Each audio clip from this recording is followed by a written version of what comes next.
To the Yankees and Jays now. A lot going on. First, second time this year, a pitcher is thrown out of the game for violating the illegal substance rules. Domingo German, who was checked closely, you might recall, back on April 15th, but not thrown out this time, gets tossed. It was, by the way, the same umpiring crew led by crew chief James Hoy. What Hoy said after the game is instructive. Like you've seen this stuff on his uniform, but they didn't need that. They were looking at his hand.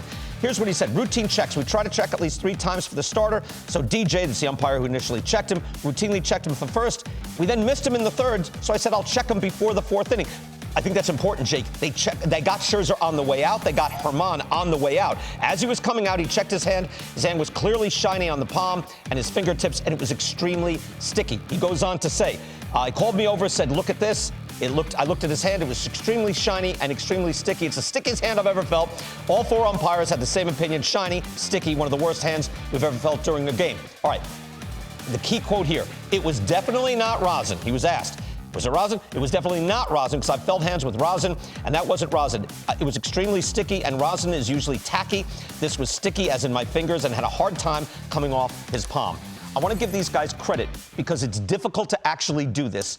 And in the real world, we saw with the crackdown for Major League Baseball last year, suddenly everybody got off the stuff. They were coming out doing checks, Joel, and it was almost like, it's pro forma. It's like, come on, there's nothing here, because nobody's doing it. As it slowly started to creep back in, it still became kind of a perfunctory exercise. So we've seen over the German initial check, Scherzer, and now this. They had done it before. They didn't want to do it. They don't do it easily. But they said, no, this is too far. And I applaud them because, as you look at the previous ejections, there was none last year. There was 2 in 2021.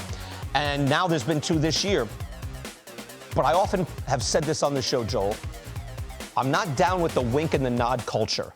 Is this legal or illegal? Whether it's steroids, sign stealing, or this. Are we cracking down or not? So I applaud them for saying, nah, this will not do, and out he goes. Yeah, I found it interesting. I was the pool reporter on the game in mid-April when German was kind of looked at the first time. Right. And the language was, James Hoy was the same umpire. The language was very different. He used the word tacky. He said he gave German more chances because he said, it's tacky, it's rosin, it's not something else. He gave him a second and third chance.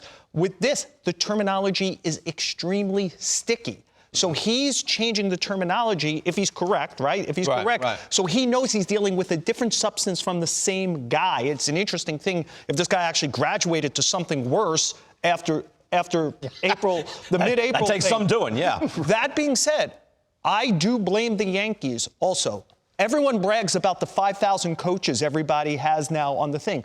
You might be dealing with a fragile guy or whatever. Somebody needs to be talking to him constantly. I was there in 2014 when Michael Pineda had the big black smear of pine tar, and they let him go back out on the mound. 1,000 coaches, a veteran pitcher like CC Sabathia, 1,000 coaches, a veteran pitcher like Garrett Cole. This guy clearly has to be talked to all the time. Hey, the new sheriff's in town.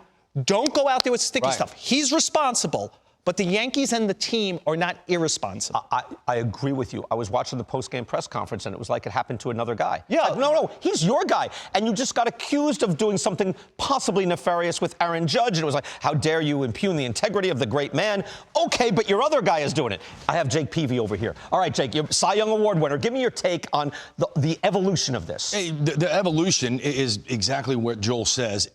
German is getting talked to in now, but he just didn't understand the magnitude. This is just bizarre to me that you've been checked, the same umpiring crew's out there, and you're going to upgrade to something worse. It was all over your uniform. It's the same umpiring crew. It's the same guys that checked it and said, hey, go wash your hands. TV cameras caught a little eye movement the night before. You don't think they're all over you when we're already questioning you? And the Blue Jays have gotten to the point where they're questioning everything about the Yankees at this point in time. This is just shame on German. You are the number 2 starter now behind Garrett Cole. We need you to be in the game. You can't let this happen. You're right. There is some responsibility on the Yankees to make sure that this didn't happen. But German, for me, clean it up. This is also now the first suspension not done by that same umpiring crew, right? Who was that? Was it Phil Cuzzy? Was leading the umpiring crew for the other 3? So it was like kind of one crew that was like, we're enforcing that, nobody else is. This was the same crew from the initial German thing, but there was no suspension, or there will be a suspension. There was no ejection. So now it's spread where I think Yeah, there's more of the political will for others to say, we can go a little harder on this, where I understand they're human beings. They don't want to toss guys out of the game. It takes a lot to do it. But I think, are we doing this or are we not? I'm glad to see a new crew get involved. Yeah, and look, I asked Jake about this off air, and I recognize how tricky it is, but the rule is you're not allowed to use the rosin except for on the mound. Right. There's two different types of rosins. They've been formalized which ones you can use. To me, that means I would do the checks at the beginning of the inning. That's right. Yeah. Why at the end of the inning? You should come out with a completely clean hand. Right. The only sticky stuff you can use is on the mound. Come out with a clean hand, because unless you're going to a pocket or something else, the only thing I'll know for sure you're using is the legal rosin. Right. Think about what they do. They say, go wash your hands. Okay, wash your hands. Hey, wait, now go get another glove. All right, get another glove. That's what Scherzer. Right. They did that. Jake, they were trying. But you know what I mean? I don't understand why you would do it after the inning instead of like you're not allowed to use anything except for two legal things that are sitting on the mound. Come out with a clean hand every inning. They're trying. Jason Stark wrote about this. They're trying to do more of an emphasis on random checking, which is what it's got to be, because who knows? You know how it is. You can already figure out, all right, so you're checking me on the way out. I'm not going to go to back here where I got something until I get on the mound. But you do the relief pitchers on the way in. So why not just do everybody? Randomly. No, it's all the relief pitchers on the way in. Yeah. So why not just do the starting pitcher on the way in each inning instead of on the way out? Because again, you would see with all the cameras. I'm agreeing with him. I'm agreeing with you. Yeah. All right.